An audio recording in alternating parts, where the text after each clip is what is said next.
तो गाइस हमने getup change कर लिया अपना। हम लोग नहा धो के जो भी अभी अंधेरा इधर है, कंघी तो नहीं किए पर हम लोग रेडी हो चुके हैं भस्म आरती के लिए। पूरी तैयारी देखिए, ड्रेस चेंज हो गया है सबका।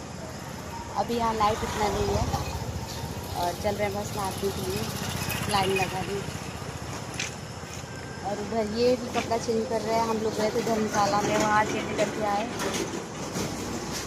चलिए भस्म आरती के लिए जय श्री महाकाल, जय श्री महाकाल। तो गाइस ये होता है कि चंदन टीका हो गया है। वही आ जाओ। अब हम लोग चल रहे हैं भस्म आरती के लिए, लाइन के लिए। देखिए प्रसाद ले चुके और टीका भी लग चुका। अब चलिए होने वाली बात। तो गाइस जय श्री महाकाल, निकल गए हम लोग भस्म आरती के लिए। ऊपर का आसमान कितना अच्छा आ रहा है।